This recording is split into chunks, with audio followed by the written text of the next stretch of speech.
6 ideas for your podcast. Now, these 6 ideas, they don't have to be solely used for podcasts. It's just this was the title I'm given to this today. But you can use it for social media, you can use it for blog posts, you can use it for Facebook Lives, you can use it for whatever that you want to do. Now, the funny thing is, I get up this morning and I usually have 2 ideas that I have for 2 episodes, these videos and podcasts. But I usually head to the door with 2 ideas, and sometimes I might spend half an hour, going back through my blog, going back through old posts, looking for ideas. And sometimes I might see maybe a quote that might fire something off in my mind, or I might remember, go back to an old post. I may find maybe something that I had said maybe months and years ago is something that's worth repeating, or I may maybe want to add something to it. So sometimes when you do go back through maybe old content that you have, that's one way of coming up with ideas. But unfortunately this morning my head went blank. I did have an idea for an earlier on video that I've already recorded, but for the second one my mind went blank. And then I said to myself, where can I find ideas for my podcast? And then stupidly I said to myself, well, you did write an article about that many months back, so why don't you go back to that and use that? So today I am cheating a little bit. I am going to go through that post that I had written about coming up with content ideas for podcasts, and I'm going to use it for today's podcast episode. So this is going to be 6 things you can use for content for your podcast. Again, as I said, you don't have to use it for podcasts. Whatever medium you're using, whether it's writing, audio, video, or whatever platform you are hanging out on, you can use the same content ideas for it. Now, what is the first one here? Well, let me have a look and see what I've written down. First one is sharing an opinion. Now, if there's one thing that people are afraid to do, or probably a lot of people are afraid to do, sometimes in the very beginning, it's sharing an opinion, because they don't want to offend somebody, they don't want to kind of put their head above the parapet, they don't want to stand out, they want to kind of fit in with everybody else, they don't want to cause controversy on social media, they don't want to attract attention to themselves. But unfortunately, when you do things like that, you are just totally magnolia, you never stand out from the crowd, and nobody really remembers you. It's like going to 10 weight loss blogs and reading the same article, 10 ways to lose weight fast, but there's nothing there. There's no personality, there's no opinion, there's nothing in it. And in the majority of those cases, you could, if somebody said to you, well, which post was that blog taken from, you wouldn't have a clue, because all of them are all the same, writing the same stuff, and again, being as magnolia as possible, because they're afraid of standing out. So one of the things you can do, again, is to have an opinion on something. So is there something in your business or your niche or something like that that is really pissing you off right now? Is there something that is angering you? Is there something that you see going on that is, unfortunately, maybe newbies are coming into your niche or your business and they're being ripped off? Maybe they're being sold lower quality goods. Maybe something that they should need to be aware of that they probably aren't aware of until they actually get in and get started. So could you be someone who shares opinions on that? Could you be someone who kind of points out the bad guys, points out the people that people should be aware of, points out the nasty tricks or whatever it is that people are doing on others, and share your opinion on, not only the bad stuff, but also the good stuff. Why are you doing what you're doing? Is there a reason why you're writing? Is there a reason why you're making those videos, those podcast episodes?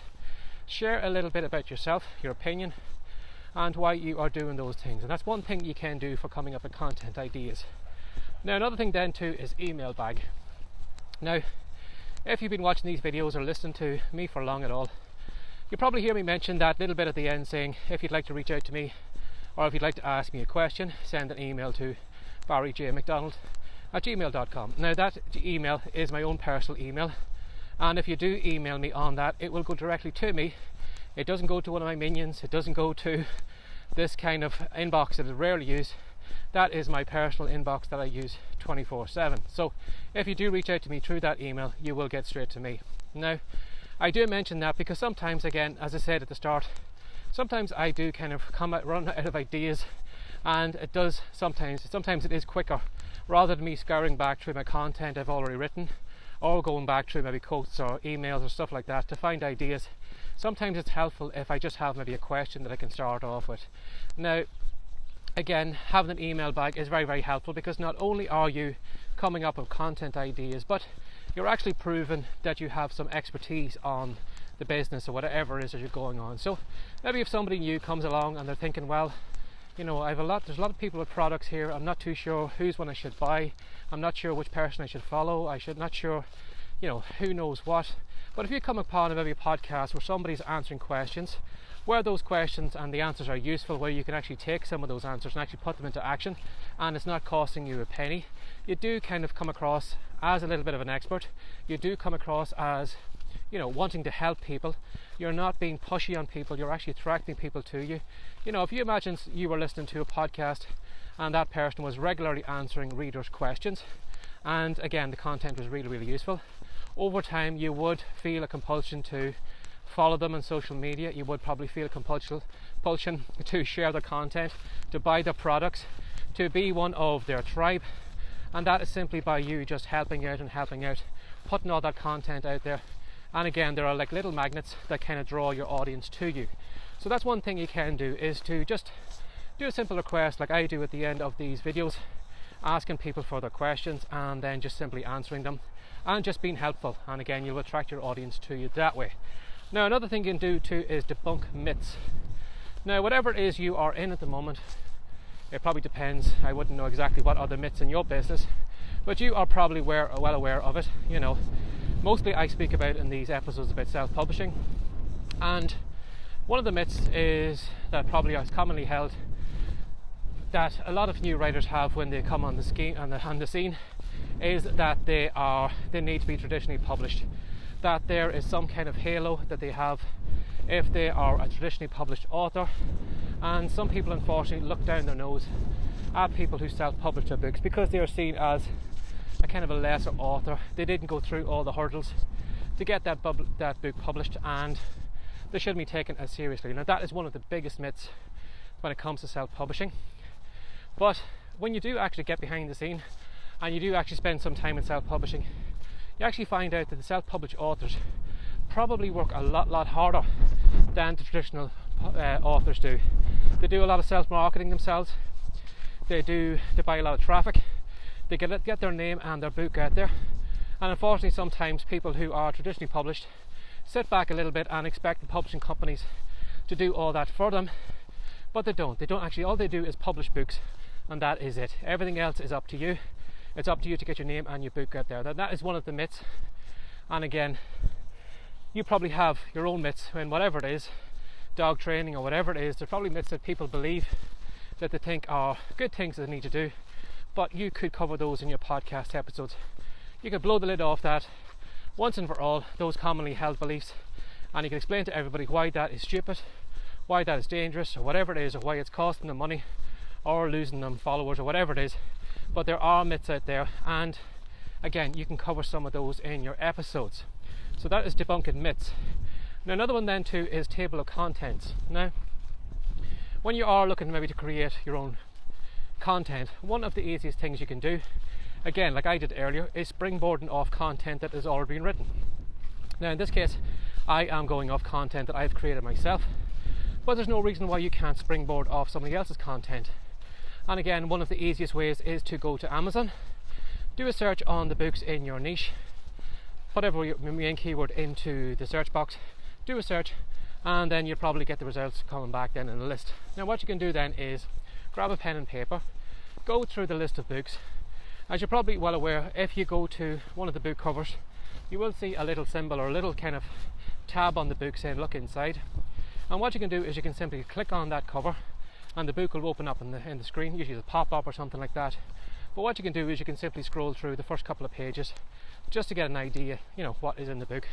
So what you can do is, if you are looking for content ideas for podcasts or whatever, have a look at the table of contents.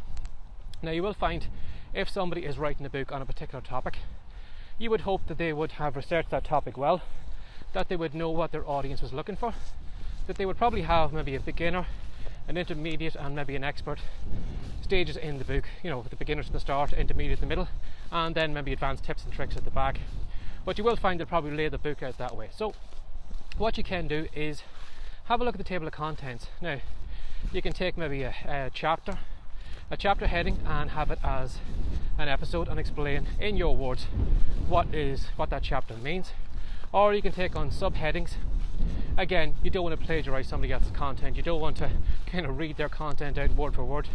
Write down, the headings or the titles, and then come up with your own episode in relation to use that. But use that heading or that subheading or that little bit in that chapter as a springboard for your own content.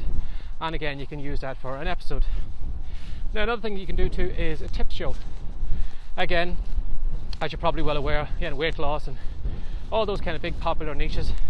If you do a search for tips, so weight loss tips, driving tips, dog training tips, money making tips, money saving tips, whatever, you will find tons and tons of content all over the web. So rather than you writing an article or whatever, why don't you just record a podcast episode where you're going through maybe, the 5 tips or the 5 things every beginner should know in self-publishing. The 5 costliest mistakes somebody who is servicing their car can make. The 5 worst things you can do when you're trying to train your dog. The 5 worst toys you can buy for your dog. Whatever it is, you probably have an idea of your niche and you're probably well aware of those things. So what you can do is you can simply create a podcast episode made up of those tips, those tricks, and again, make your own episode that way. And then finally, we have Google News. Now, if you are listening to a podcast, you probably would like to know from time to time what's happened in your niche. Has there been any new discoveries? Is there any new videos you need to be aware of? Is there any news articles you need to be aware of? So you can actually keep on the pulse of your niche. And sometimes people do listen to podcast episodes for that. They like to keep up to speed, and it's a handy way of doing that. Rather than them going out on the internet and having a look, searching for all that content, you could be the person that brings all that content to your listeners.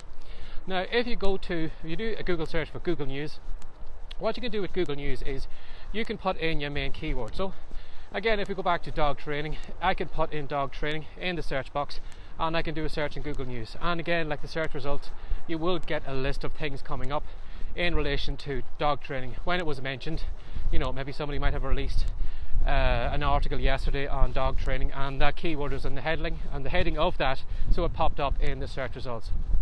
But what you can do with Google News is you can actually set up an email, a daily email that will bring all that content to you. So rather than you going to the Google News box every day doing a search on your keyword, what you can do is you can set up an automatic alert that when your keyword is mentioned in Google and it comes up in the Google News search results, Google will send all that content over to your email, and then you can read it in your email inbox. So you don't actually need to do any searches on Google. They'll bring all the content to you. And again, as I said, when your main keyword does come up either in news articles, videos or blogs or whatever, or somebody's writing an article about that and your keyword is mentioned in it, it will trigger and it will come up in Google News, and you will find, you might find something useful. You might find maybe some new discovery, some new invention, some scam, some myth, some whatever it is. But again, it's very handy to stay on the pulse of what's happening. And again, as I said, sometimes people do like listening to podcasts because they like to keep up and keep on top of the news.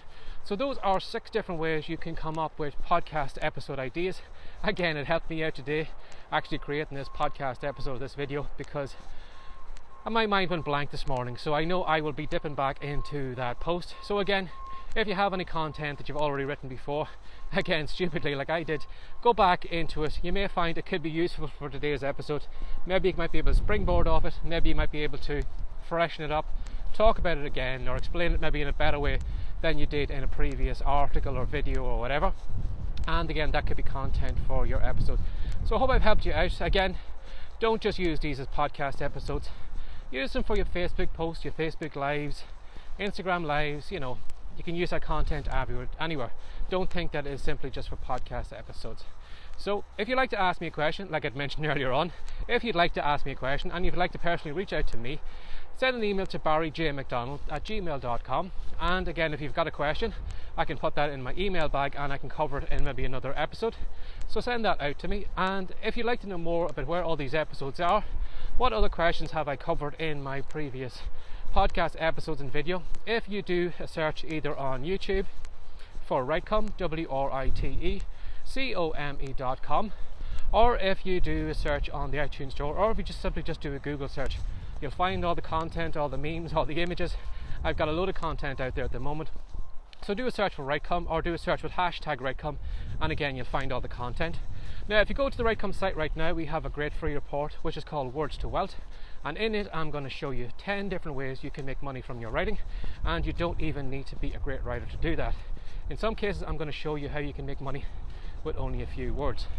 Now if you are a little bit creative, or you'd like to give it a go, or if you'd like to maybe set up another income stream, again head over to WriteCome and put in your details there, and I'll send the report to you as quick as I can, and you can give it a go and let me know how you get on with it. So as always, thanks for sharing your time again today. Have a great day. Bye bye.